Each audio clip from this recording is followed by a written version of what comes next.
Bismillahirrahmanirrahim. Assalamualaikum warahmatullahi wabarakatuh. Alhamdulillah wa syukrulillah wa la hawla wa la quwwata illa billah.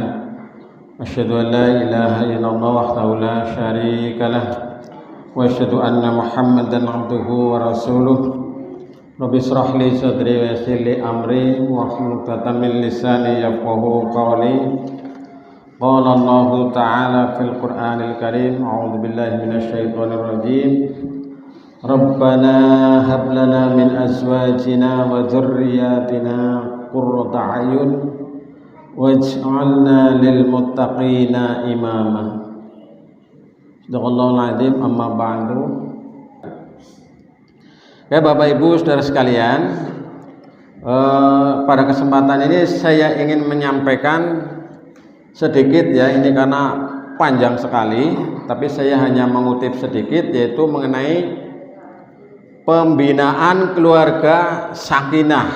Nah, pembinaan keluarga sakinah ini saya kutip dari buku HPT ya, Himpunan Putusan Tarjih, yang tebalnya itu 600 halaman. Ini saya udah nyicil beberapa, saya jadikan sebagai bahan kajian agar kita bisa memahami pedoman-pedoman yang ada dan semoga bermanfaat, khususnya bermanfaat buat saya dan umumnya buat para hadirin semuanya. Jadi saya jadi baca, ibu-ibu juga jadi mendengar, atau nanti kalau pengen lebih jelasnya bisa membaca.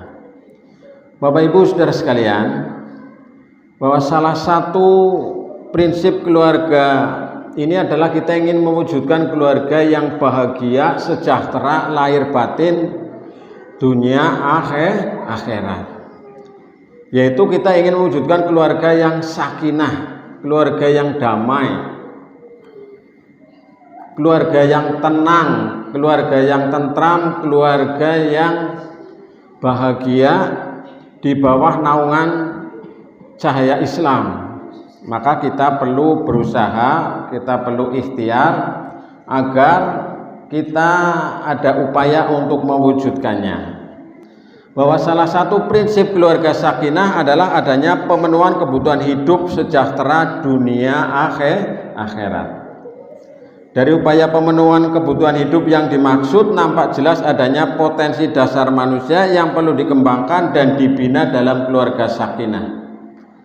Hal tersebut merupakan pilar keluarga sakinah yang terdiri dari 5 aspek. Nah, nanti saya akan menyampaikan 5 aspek ini, Bapak Ibu Saudara sekalian. Apa 5 aspek itu? Yang pertama adalah aspek spiritual. Aspek nopo? Spiritual, ya. Atau aspek agama. Kemudian yang kedua, aspek pendidikan. Aspek pendidikan. Kemudian yang ketiga, aspek kesehatan. Kemudian yang keempat, kesehatan dan lingkungan hidup. Kemudian yang keempat, aspek ekonomi serta aspek sosial. Dan yang terakhir adalah yang kelima, aspek hukum dan aspek politik. Wah, ini ada politiknya juga ya. Nah, yang pertama adalah pembinaan spiritual. Pembinaan spiritual suami istri. Jadi kalau di buku ini rumah tangga diibaratkan sebuah bahtera, sebuah kapal, kayak dene perahu kapal, yang nahkodanya adalah suami istri atau bapak dan ibu. Nahkodane niku Pak, supire nggih, masinise nek kereta. Naik mobil ya supir, naik motor mabur ya pilot. Nah, pilot macamnya kepriwe sih, kayak sing bener macamnya pilot apa pilot? Pilot lah ya, ngertinya pilot lah. Ya. Nah, di tangan keduanya ini arah pelayaran ini akan menuju kemana? Jadi bapak dan ibunya, suami istri ini yang akan mengarahkan. Arahnya mau kemana ke? Tergantung dari supire, tergantung dari nahkodane. pilote, masinis iki. Ya karo anek sepur kuwi dalane siji tok ya mengana lempeng wis gari ngegas karo ngerem mbok. Gari menentukan arah waktunya. Maka ibarat sebuah madrasah atau training center, maka di tangan keduanya lah tanggung jawab tugas kependidikan dan kepemimpinan bagi seluruh peserta didik. Jadi rumah tangga gue kayak sekolahan, rumah tangga gue kayak training. Nek cara nang bahasa pokoknya rumah tangga gue kayak kawah candra di muka, gue berarti godok. Nah, yang dalam hal ini anak adalah anggota keluarganya, yaitu berupa mengembangkan potensi fitrah spiritual sesuai dengan tuntunan Islam. Oleh karena itu, agama Islam merupakan sebuah sistem yang utuh, maka pembinaan spiritual ini meliputi bidang akidah atau tauhid, bidang syariah, ibadah dan muamalah duniawiyah, dan akhlak, serta menjangkau dari aspek perilaku, kognitif dan afektif serta psikomotor, yang cakupan ruang lingkupnya adalah sebagai berikut. Ini banyak bahasa-bahasa sing mandan dhuwur niki nggih. Aduh. Ya ora apa-apa lah sekali-kali nggih. Nah, kayak kuliah setara S1 non gelar Universitas Baitul Haq. Yang pertama ya, cakupannya ruang lingkup pembinaan spiritual bagi suami istri. Yang pertama adalah menginternalisasikan doktrin tauhid serta nilai-nilai ketuhanan, yaitu Asmaul Husna, untuk dipahami, dihayati dan diterapkan dalam perilaku. Jadi menginternalisasi ki yang nglebokna mari ngawake dewek-dewek pemahaman doktrin tauhid, yaitu tauhid artinya mengesahkan Allah pada diri kita masing-masing sebagai suami, sebagai istri. Pada ya kita mendapatkan doktrin tauhid itu, la ilaha illallah, tidak ada Tuhan selain Allah. Kemudian yang kedua, ini yang B, menumbuhkan, menggairahkan rasa beragama atau zauq ad-din, khususnya penghayatan akidah atau zauq al-aqidah, sehingga dapat membuahkan sikap-sikap sebagai berikut. 1, nah ini taat, tunduk, patuh dan pasrah hanya kepada Allah Subhanahu wa ta'ala. Ini yang pertama. Kemudian yang kedua, ridho, tawakal, sabar dan ikhlas di dalam menyikapi berbagai macam kondisi kehidupan maupun kejadian atau peristiwa dengan sikap berprasangka baik kepada Allah Subhanahu wa ta'ala, atau yang disebut dengan husnudzon billah, husnudzon kepada Allah. Kemudian yang ketiga, Bapak Ibu Saudara sekalian, ini membangun rasa cinta kepada Allah. Jadi kita sebagai nahkodanya itu harus membangun rasa cinta kita kepada Allah, yaitu mahabbatullah, serta rindu kepada Allah Subhanahu wa ta'ala, sehingga setiap saat terdorong untuk mendekatkan diri kepada Allah. Jadi idealnya, bagusnya kita itu senantiasa setiap saat ingin mendekatkan diri kepada Allah. Kemudian yang keempat, Bapak Ibu Saudara sekalian, memperbanyak zikir kepada Allah berupa kalimat thayyibah seperti tasbih, tahmid, takbir, tahlil, disertai penghayatan sehingga dapat membuahkan ketenangan batin, ya, tatmainnul qulub. Jadi kita memperbanyak zikir, memperbanyak membaca kalimat-kalimat yang baik, ya. Baik itu ketika kita habis sholat maupun ketika di luar habis sholat. Misalnya Astaghfirullahaladzim, Masya Allah, la haula wala quwwata illa billahil aliyyil azim, antara lain. Kemudian yang kelima, memohon perlindungan atau isti'adah, pertolongan atau isti'anah, serta ampunan atau istighfar kepada Allah setiap saat sebagai manifestasi dari kesadaran diri selaku hambanya yang lemah dan tidak sempurna. Jadi kita ini senantiasa memohon kepada Allah. Iyyaka na'budu wa iyyaka nasta'in.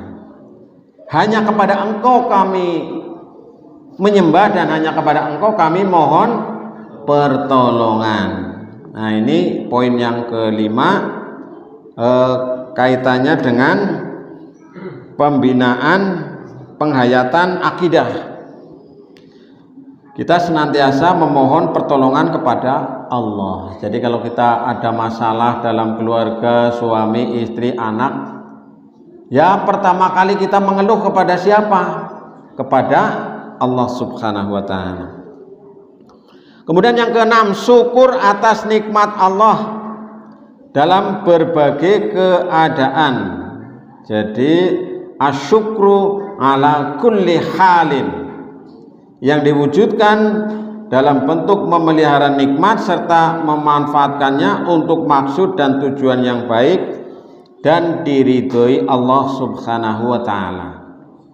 Nah, ini Bapak Ibu Saudara sekalian, 6 poin kaitannya dengan penghayatan akidah.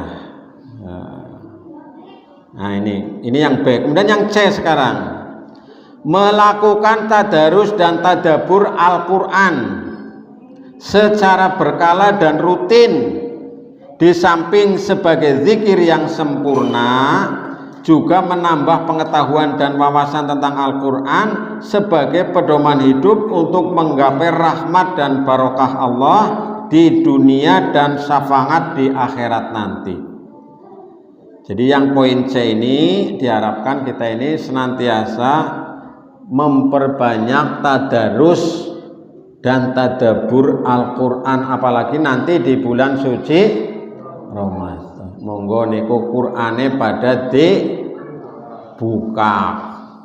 Qur'ane sing isi anyar mien misalnya lagi zamane pengantenan, isi wutu di lakban, nah isi anyar ngesuk dibuka. Sing wis bodol nek kasih bisa diwaca ya diwaca. Sing wis pada semplak niko anu sampule biasane dilim nggih. Nah, men kepenak oleh nyekel, kepenak oleh maca betah niku. Nah, ini poin yang C. Apalagi nanti di bulan suci Ramadan ini diantara amal utama adalah memperbanyak membaca Al-Quran. Monggo di program. Kira-kira kula jenengan sami sebulan arep oleh pirang jus apa pirang lembar apa pirang apa kata meping pira? Yuh. Apa mukur jus 30 tok. Hari pertama membaca surat An-Nas. Hari kedua membaca surat Al-Falaq. Nanti tekan rampung surat An-Naba misalnya. Ya lumayan. Daripada orang ketang ya. Nah, tapi ya ditambahi nang wulan suci Ramadan ngesuk. Amarga nek nang aring luar bulan puasa gue maca Quran ganjarane nek cara petunjuk nang aring hadis Kanjeng Nabi niku sehuruf oleh 10 kebaikan. Jadi misalnya maca Bismillahirrahmanirrahim, hurufnya pinten Bu? 19 ya. Nggak dihitung maning ya, 19 kayaknya. Nek goleng hitung ora 19 berarti ana huruf sing ora kepetung. Utawane nek goleng hitung lebih kang 19 berarti ana huruf sing tambahan double gue. Nah, ini di luar bulan suci Ramadan, nang aring bulan suci Ramadan kok ganjarannya dilipat gandakan dan kita tidak tahu. maka kita nanti berusaha memperbanyak membaca Al-Qur'an. Maca sing paling males niku maca napa? Maca Quran, Bu. Maka cara Ustadz Adi Hidayat niku di antara tanda Al-Qur'an wahyu Allah itu nek dimaca gue merekna bebeh. Jadi setan gue goda kon manusia aja pada maca Al-Qur'an aja diwaca kayak gini ku. Umpama nenek maca Quran nembe maca wis pada angub ngantuk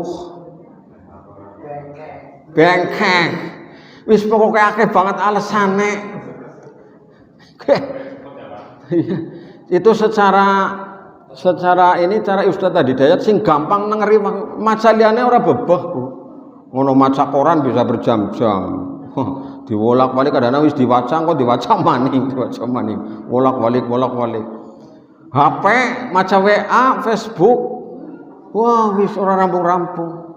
Tapi gilirannya Al-Qur'an dadak angop astagfirullahaladzim. Makanya nek maca Quran kok pada ndonga gisit a'udzubillahi minasyaitonirrajim bismillahirrahmanirrahim dipaksa niku. Kok wis maca Quran setane sing nglitiki Bu. Wis rampung. Ke poin C. Nah, poin D menumbuhkan sikap saling percaya dan saling berwasiat kebenaran. Ya, kesabaran dan kasih sayang. Tawasau bil haqqi wa tawasau bis sabr. Wa tawasau bil marhamah. Jadi saling nasihati, berwasiat untuk kebenaran, kesabaran dan kasih sayang. Aja kayak gue melas, senajan kucing, senajan kewan juga butuh kasih sayang. Jono kucing itu tendang anu dase nanti kelepok melas.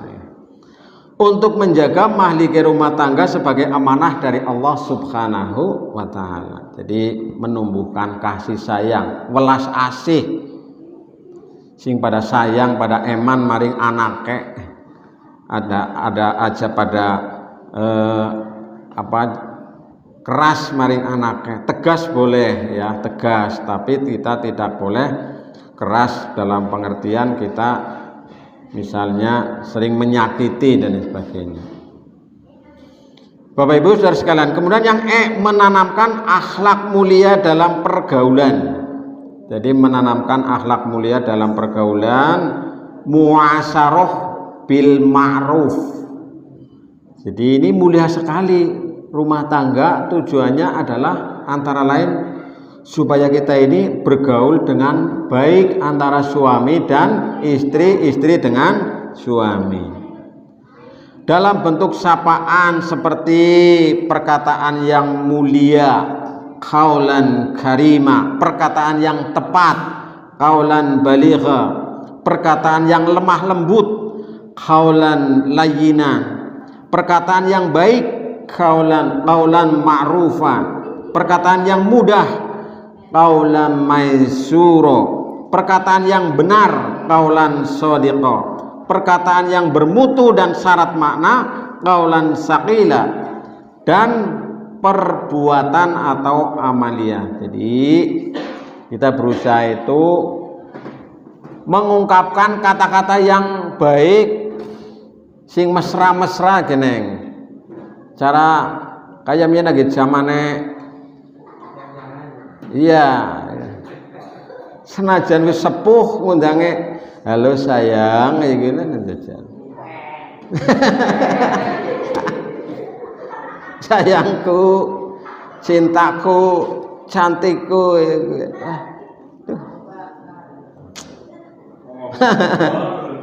Tapi sing ikhlas aja nu karo ngenyek kan beda rasane. Nah,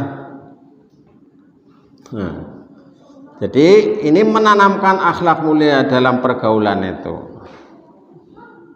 Nah, ini penanaman spiritual bagi suami istri. Oke, wis kayak ketok 10 menit 20 menit ya ora rampung kayaknya kirim. Ya bersambung kapan-kapan. Malam Kamis ngesuk wis. Ya. Yang kedua, pembentukan spiritual pada anak. Nah, mangke niki pembinaan spiritual bagi suami istri. Siki pembinaan spiritual pada anak. Menurut Al-Qur'an, anak adalah karunia Allah sekaligus amanah. Karunia juga amanah untuk kedua orang tua. Oleh karenanya menjadi kewajiban dan tanggung jawab orang tua untuk pendidikan anak, terutama pendidikan spiritualnya sebagai fitrahnya. Jadi aslinya sing tanggung jawab kudu mulang anak jane siapa? Rama biyunge. Iya, guru gue nomor loro. Margo kadang-kadang wong tua ora bisa, ora kober, kadang-kadang anu bebeh dan sebagainya, akhirnya dibantu nangaring sekolah, nangaring madrasah. Nah, jadi asline gue tanggung jawab sing paling utama ya gue nangaring wong tuane loro. Jadi abang, ireng, ijo, putih, blewuke anak gue tergantung sekangaring wong tuane. Nah niku kayak dene pangandikanipun Gusti Allah wonten ing Al-Qur'an surat Ar-Rum ayat 30. Maka hadapkanlah wajahmu dengan lurus kepada Allah, tetapkanlah atas fitrah Allah yang telah menciptakan manusia menurut fitrah itu. Tidak ada perubahan pada fitrah Allah, itulah agama yang lurus. Tetapi kebanyakan manusia tidak mengetahui. Nah, jadi ini tanggung jawab, jadi aslinya tanggung jawab wong tua. Jadi kalau ada anak yang macam-macam itu tanggung jawab paling utama adalah kedua orang tua. Iya. Apalagi di musim pandemi seperti sekarang ini, sekolah nang rumah, ya, daring, dalam jaringan. Hingga kadang-kadang nugasi lewat WA, lewat classroom, lewat apa? Oh, kia pada wong tuane sing sekolah iki. Ya itu kita jadi mengetahui betapa sulitnya mendidik anak nih, Bung nggih. Ki diomongin nek nang aku diomongi angel banget kok nek diomongin nang ngaring pak gurune, bu gurune kok ketone manut temen ya. Nah, orang tua menjadi penentu dan pemegang kendali dalam pembentukan spiritual anak menuju terwujudnya generasi yang solih, yaitu generasi qurrata a'yun. Nah, berikut ini beberapa yang perlu dilakukan dalam proses pembentukan spiritual pada anak menurut tata cara Islam atau manhajul Islam. Mangga disimak bareng-bareng nih. Kula nggih nembe maca niki Pak Bu. Buku kandel banget golek maca tuk setitik. Kadang-kadang ora kober, kadang-kadang bebeh. Nah, kan angel nggih. Nah. Yang pertama, melalui ibadah, zikir dan doa ketika masih di dalam rahim dilakukan oleh terutama ibunya dan juga ayahnya. Serta berdoa mohon anak yang solih dan menyenangkan jika dipandang telah dicantumkan di dalam Al-Qur'an. Jadi golek didik anak kowe nalikane kawit esi nangaring kandungan, esi nangaring gua garbane ibu. Maka dalam Al-Qur'an itu banyak doa-doa seperti doa yang pernah dipajatkan oleh para nabi. Nabi Ibrahim, Nabi Zakaria, kemudian Nabi Yakub itu mendoakan kepada anak-anaknya, Bu. Antara lain yang sering kita dengar juga, Robbi habli min ladunka dzurriyyatan thayyibatan. Ya. Innaka sami'ud du'a. Ya Tuhanku, berilah aku dari sisi Engkau seorang anak yang baik, sesungguhnya Engkau Maha mendengar doa. Robbi habli min ladunka dzurriyyatan thayyibatan. Jadi kita mohon, nah, ki anakku wis lahir, ya siki ndongaknane mohon wis lahir. Nah, ki kan lagi urung lahir. Atau doa yang sering kita dengar juga, wau kula ngatur wonten ing ngajeng niku, Rabbana hablana min azwajina wa dzurriyyatina qurrata a'yun waj'alna lil muttaqina imama. Artinya apa?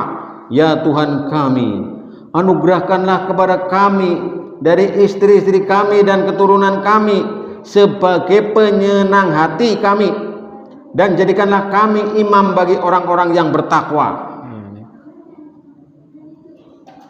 Rabbana hab lana min azwajina wa dzurriyyatina qurrata a'yun waj'alna lil muttaqina imama. Ya umpamane ora hafal donga ge, donga pakai bahasa Jawa, bahasa Indonesia juga boleh ya.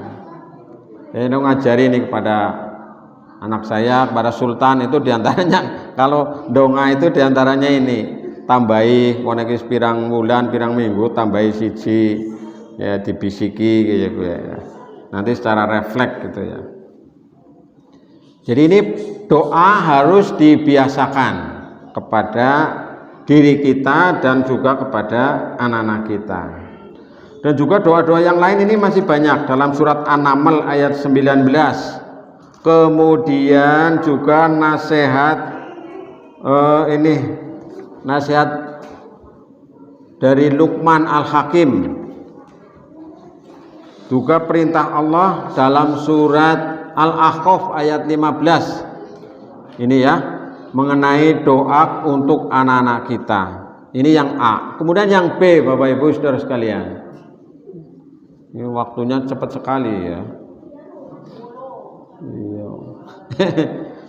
B. Membiasakan memperdengarkan anak-anak ungkapan yang baik atau kalimat thayyibah, sapaan yang lembut dan santun dengan sentuhan spiritual maupun sentuhan lemah lembut kasih sayang selama menyusui.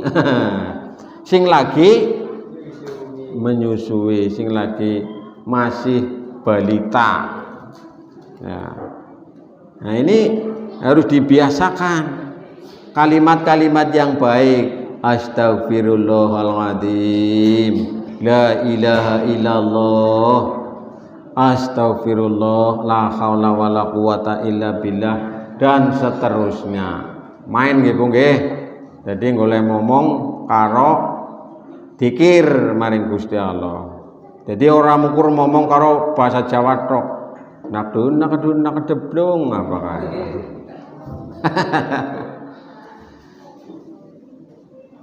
Iya. Nembange kan mien nembang lelo ledung katanya ya, ditembangi liane apa ya. Iya. Yang C, menyertakan anak-anak dalam kegiatan ibadah, sholat sebagai latihan serta zikir, doa pendek terus didengarkan dan diajarkan kepada mereka, di samping mengajari mereka perilaku yang baik dan santun. Ini usia sekitar 3-5 tahun. Jadi mengajak anak latihan, kenal maring masjid. Iya. Kenal anaknya, kenal orang tuanya sholat. Kemudian yang berikutnya Bapak Ibu saudara sekalian, anak-anak semuanya ini, monggo kali di samping Ibu nggih, disketsakan mawon. Ampun riku-riku, pokoknya di dahar mawon. Monggo niki. Melatih anak melaksanakan ibadah, sholat, doa, zikir. Orang tua terus membimbing, mengontrol, dan mengawasi. Ditakoni putrane wis pada sholat apa urung, ya minimal takon, terus ngajak. Aja nganti dijor lowor lah ngono. Sholat yang ngono, ora yang ngono. Ampun nggih.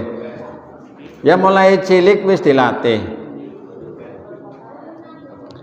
Yang E, mengenalkan Al-Quran kepada anak secara bertahap. Mengenalkan Al-Quran kepada anak secara bertahap. Ya, dikenalna Al-Quran mukawit cilik, men mengko akrab dengan Al-Quran. Kemudian mengenalkan kepada anak tentang halal, haram, akhlak mulia, serta membiasakan sholat. Ini pada usia 6 sampai 12 tahun. Mulai dibiasakan sholat, senajan kadang-kadang sholatnya bocah ya orang kaya sholatnya wong tua. Sholat kadang-kadang sih tengok kayak gitu. Kadang-kadang ya bocah ya. Kon kaya wong tua khusus ya urung bisa. Nek dewekan mungkin bisa, nek anak kancane wis diiwi-iwi kang kana ya kowe. Ya kadang-kadang bales sih. Ya nanti secara berproses, yang penting dibiasakan terlebih dahulu untuk melaksanakan sholat. Kemudian yang berikutnya G, mengawasi dan membantu mereka merumuskan misi hidup Islami. Dibantu putra-putrine kon duwe misi hidup Islam. Kepriwe carane misale? Nah, besok kowe nek wis gede ya, misal contoh, kowe maring pesantren besok, kuliah nang ngaring Mesir, engko Bali gawe pondok pesantren Baitul Haq. Nah, misalnya kan punya visi jadi ya. Oh, besok kowe nek gede dadi pengusaha muslim, sing sok bagi-bagi zakat, bagi-bagi infak, bagi-bagi sedekah, bisa wakaf, bisa amal jariah dan lain-lain. Nah, membangun visi hidup kudu dipandu niku nggih. Nah, kemudian menginternalisasi doktrin akidah, menggairahkan ibadah dan menumbuhkan rasa cinta kepada Allah untuk meraih kehidupan yang bermakna. Jadi anak ditumbuhkan supaya cinta kepada Allah. Kemudian yang I, menumbuhkan sikap taat, tunduk dan patuh pasrah hanya kepada Allah, serta membiasakan hidup ikhlas, ridho, tawakal dan sabar dalam menyikapi berbagai persoalan kondisi kehidupan, apalagi zaman sekarang ini. Kemudian yang J, membimbing anak untuk senantiasa bersyukur kepada Allah. Kemudian yang berikutnya yang K, membimbing anak untuk berkomunikasi dengan Allah lewat doa dan zikir untuk penguatan cinta kepada Allah. Kemudian yang I, membiasakan membina akhlak mulia anak melalui ittiba Rasulullah dengan jalan menghidup syukurkan sunnah-sunnahnya, terutama dalam pergaulan seperti tawadu, konangah, ramah dan sopan santun.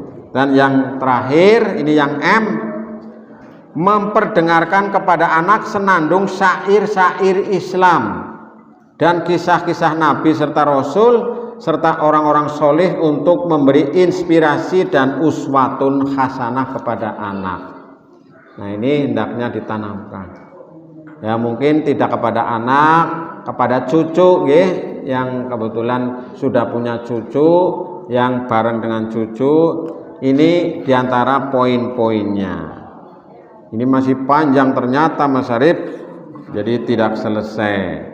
Ini ada nuansa spiritual dalam keluarga, poinnya pakai banget iki. Pembinaan aspek pendidikan urung, berarti nembe pembinaan aspek spiritual atau agama bagi suami istri dan anak-anak.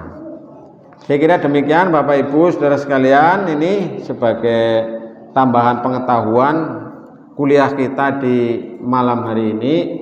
Dari saya cukupkan sekian, kurang lebihnya mohon maaf, nanti mungkin dilanjut info sekilas. Assalamualaikum warahmatullahi wabarakatuh.